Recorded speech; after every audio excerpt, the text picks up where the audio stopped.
views and opinions expressed in this program are those of the participants and do not necessarily reflect the views of BronxNet or the program underwriters. Hi everyone, welcome to another episode of Mission BX. Mission BX is a collaboration between BronxNet and the Center for Bronx Nonprofits at Hostos Community College, and I'm your host, Eileen Newman. Today, we're here in Yolanda Garcia Park, and we're going to be meeting with community members and the executive director of Nos Quedamos, and they're responsible with the community for this beautiful environment. So we'll be meeting with Jessica Clemente, and we'll be talking to people who are enjoying the park. Stick around, and we'll be back in a minute.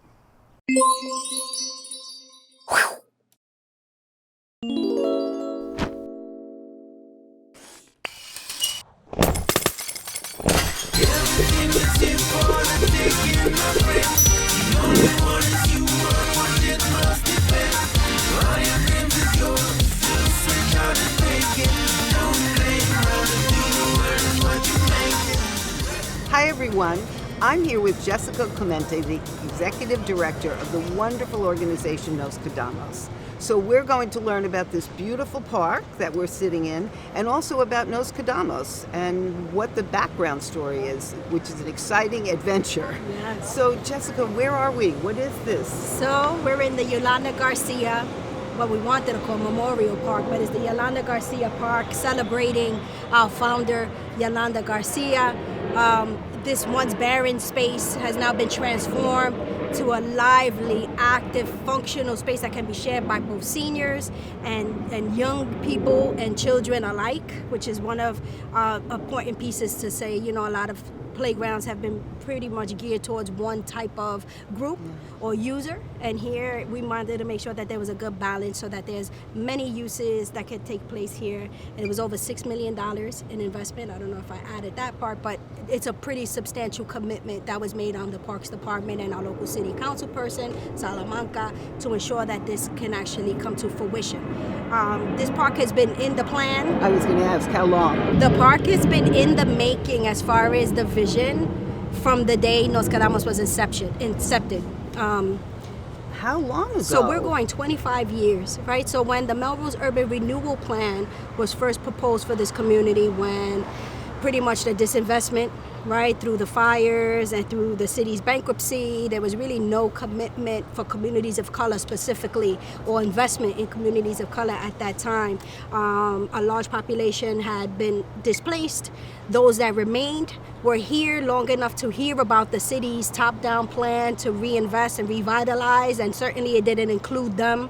And so our name, We Stay, Nos Quedamos, is in principle about our commitment to staying in our community, being at the table when decisions are made, and actually envisioning how that should look, because we feel that's the most sustainable, and then being active players in that development. So the vision here in Melrose, which is a 35-block coverage of the footprint, that goes from Park Avenue all the way to Brook Avenue to 163rd, all the way down to close to 149th Street. So it's pretty substantial footprint.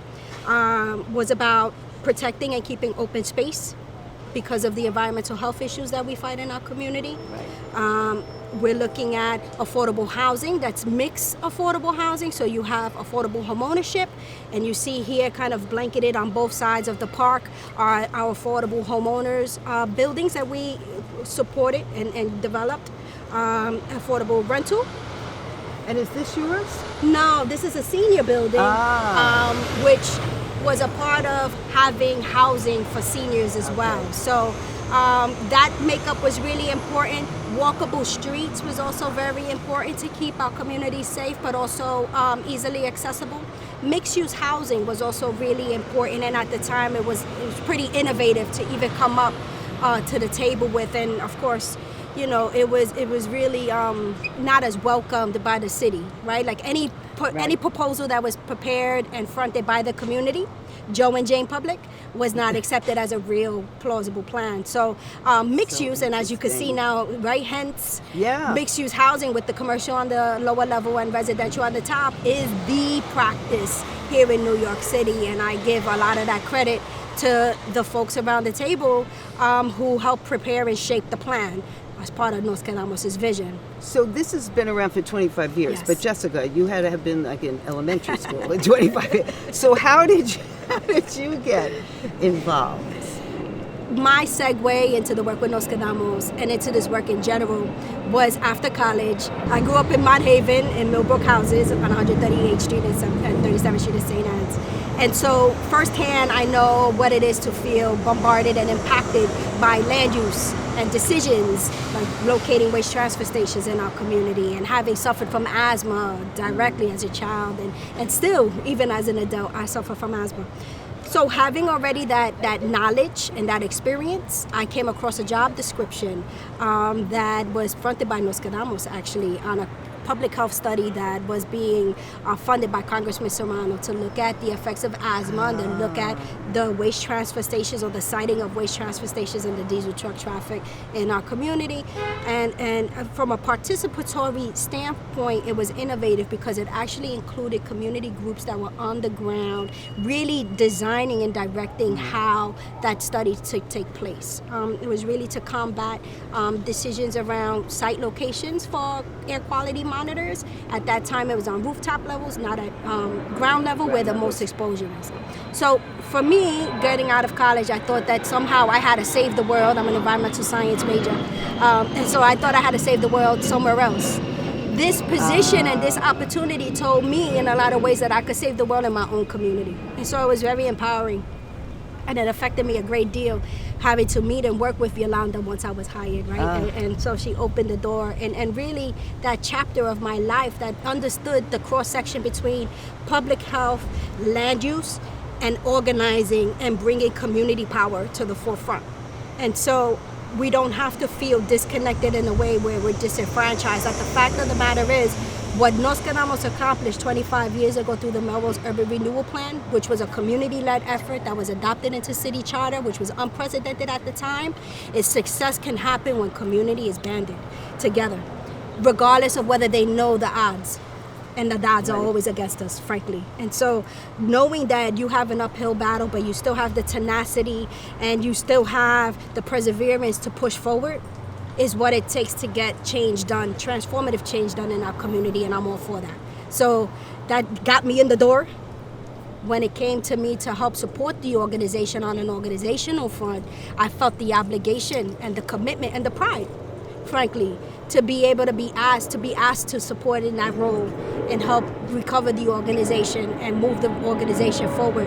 And I said, if not me, then who, and why not me, right? And so these last 8 years have been an uphill battle. Yeah. Somewhat like what we started 25 years ago. Right.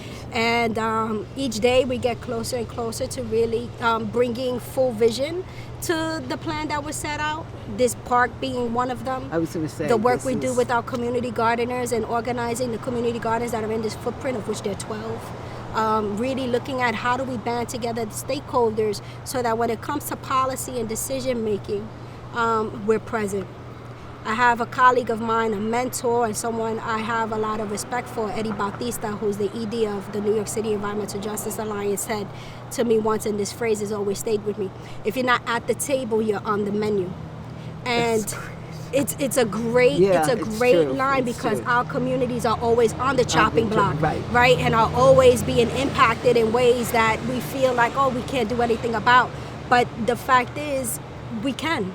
And this is a testament. And you proved it. Right. Both locally, citywide, statewide, nationally, and internationally. I mean, communities are suffering from displacement and gentrification, and it's not just here in New York, and it's just not here in the Bronx.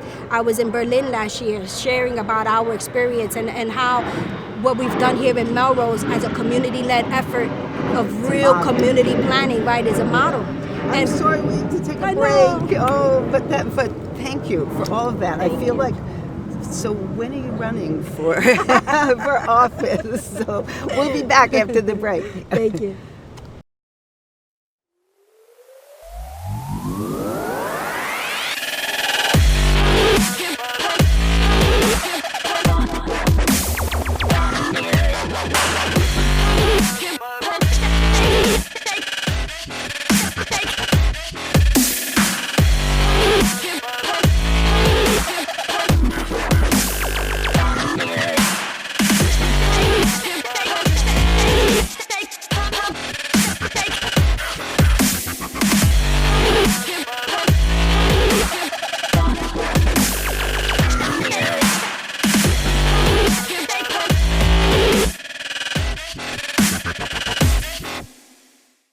when I was in high school, I was physically at school, but my mind wasn't at school. I had problems at home, and that's hard when you feel like you're doing it alone.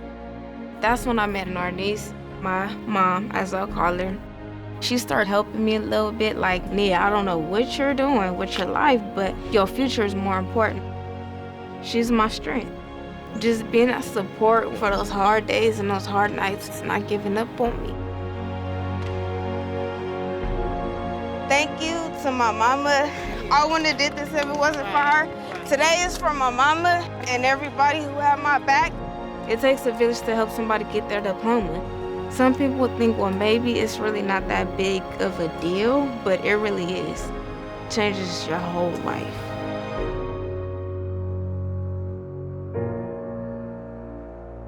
Find free adult education classes near you at finishyourdiploma.org.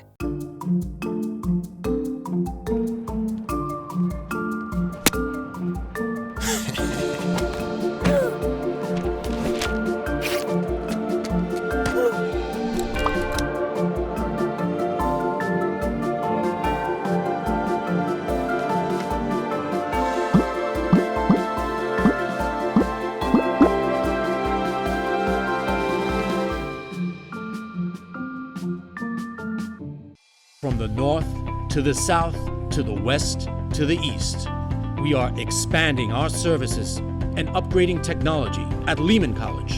And now, Bronxites have an innovative media production facility in the East Bronx at Mercy College in the Hutch Metro Center. The windows on the East Bronx studio, a state-of-the-art control room, media labs for production and training, and other media-capable spaces. Training, workforce development, leading-edge technology, and programs that help you share your ideas, your voice, on your channels, locally and globally. Build media and technology skills at BronxNet and build your dreams.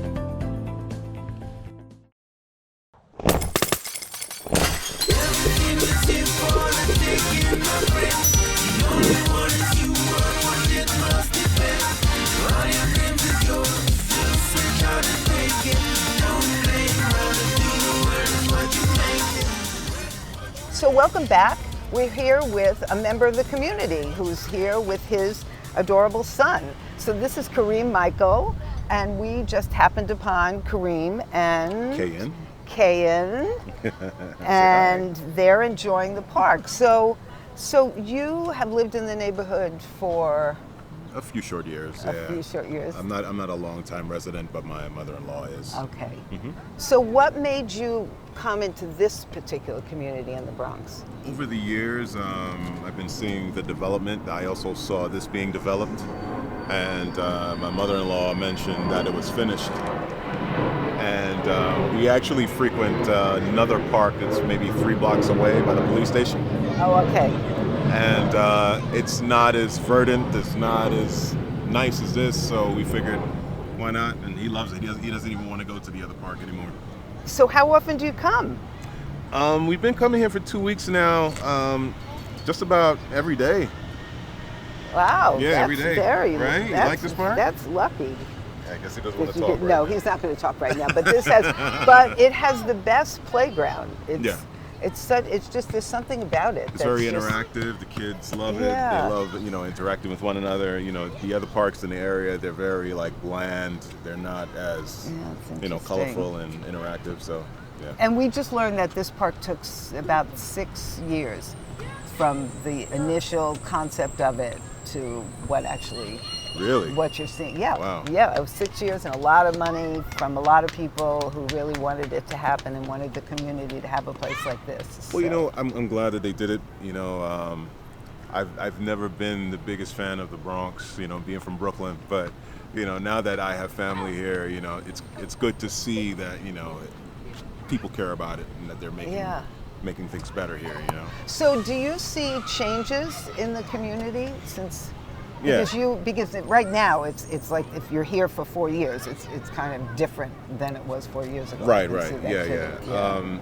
I've been seeing exponential changes, especially with the housing.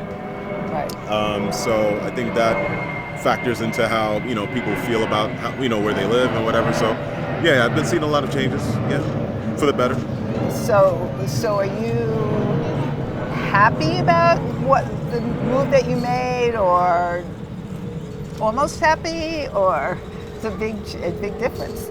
It's a huge difference. I think that, you know, it's good to see that a lot of black and brown people are able to get better quality housing and not be forced out, or not have to apply to a lottery. And you know, because like I said, I'm from Brooklyn, and in order to get halfway decent housing, you have to pay a crap load of money.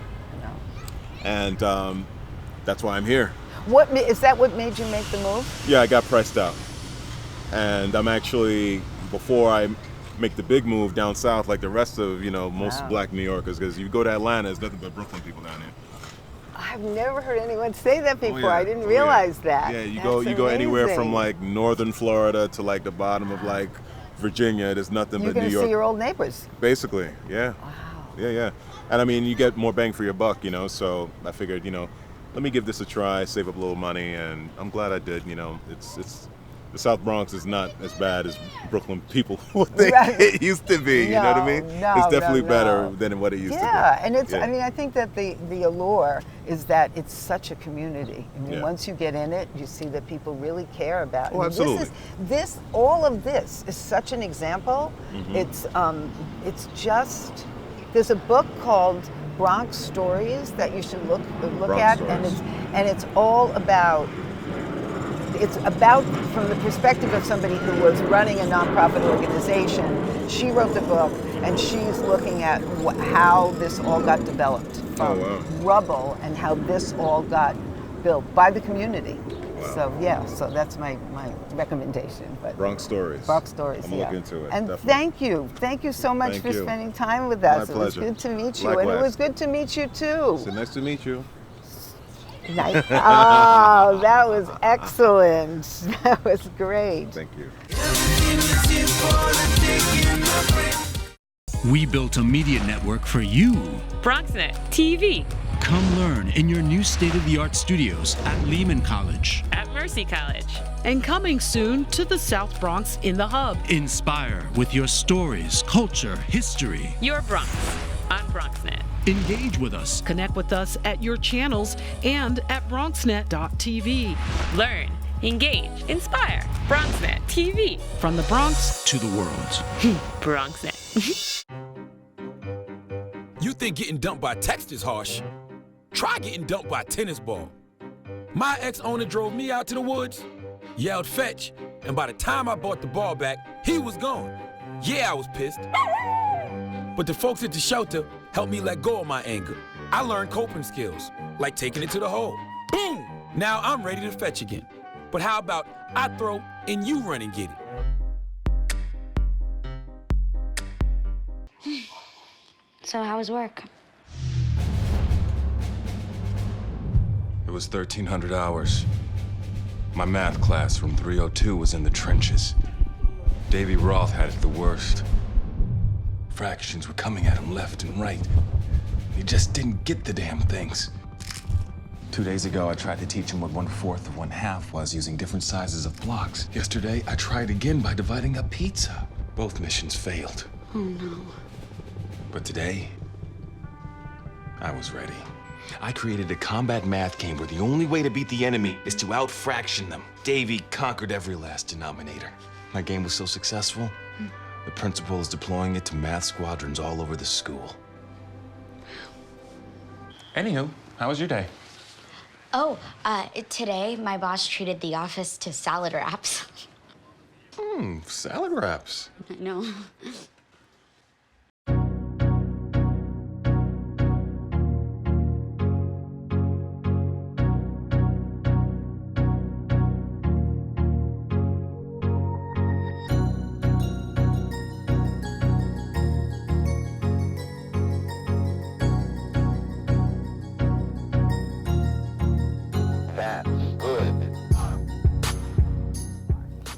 Well, I got this as a paid internship. Spending my time here, I really enjoyed the people that work here. I enjoy what goes on behind the scenes.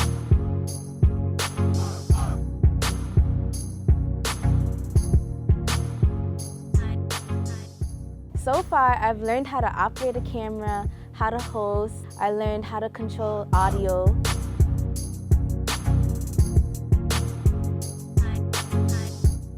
My first time hosting was really nerve-wracking, but I really enjoyed it because it was a new experience.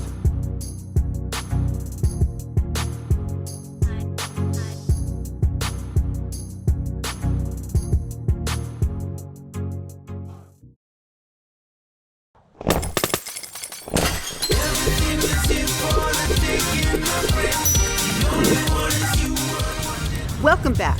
So we've heard about the park and how it got developed. We've heard about Nos Quedamos. We've met some of the people in the park.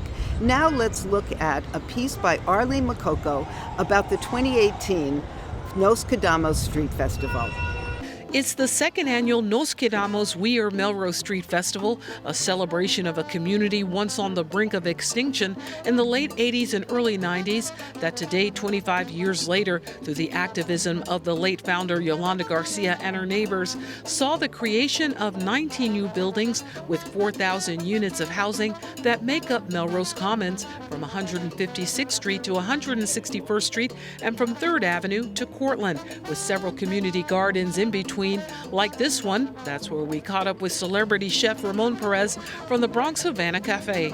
I think it's more important to start showing people how to cook healthy. It's really about bringing the community together. It's to pay homage to the legacy and to now open the door to what's to come. Hundreds gathered for the day-long event that included entertainment, all to celebrate a new chapter for Melrose Commons. Not only are they completing a building on 700 Monida Street in Hunts Point, the governor announced Melrose Commons as winners of 2 out of 12 downtown revitalization initiative projects that total $10 million for the entire South Bronx, which includes bringing broadband to this park. You don't have to be a planner or an architect. That community residents have a strong feel and a sense of what's needed and can bring economic drive and opportunity. Compared to other areas, the Bronx has come out of troubled times, and from what they've come out of, you see all of this wonderful art and culture that exists. Behind Ana Melendez, program officer at Nos Quedamos, are photographs and images chronicling the years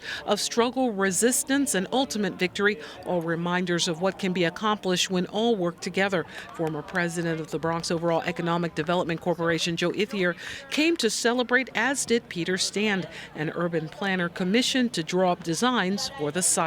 65% of this area were vacant, garbage-strewn lots. And of course, over the years, because of the organizing of Nos Quedamos and then working very closely with them, we were lucky enough to collaborate with them and become the architects of about 1 million square feet. They had dreams and they had plans, and they were fighting the city planning commission and HPD, all of that, all the city agencies, and I said, how can I be of help? And today, look at this.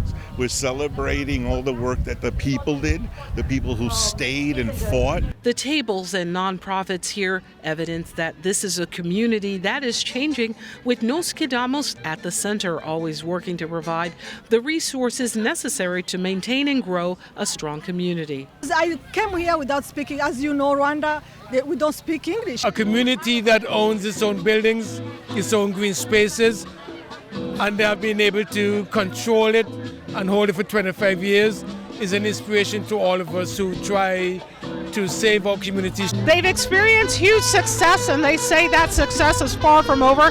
Now it's about engaging the community by hosting events just like this one that celebrate culture and neighborhoods. For BronxNet, this is Eileen Newman. I'm sorry, that's all we have time for today. We would have liked to have spent more time here in Yolanda Garcia Park, but if you've missed a portion of the show, you can go to Bronxnet.tv and click on Mission BX. You'll be able to see this show and other shows. And come back next month when we go to visit another wonderful Bronx nonprofit doing good work here in the community.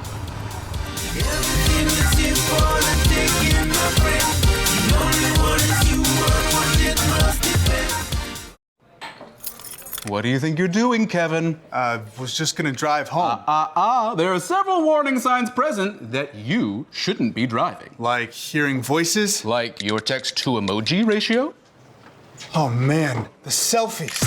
Selfie, nailed it. We all have warning signs that let us know that we're probably not okay to drive.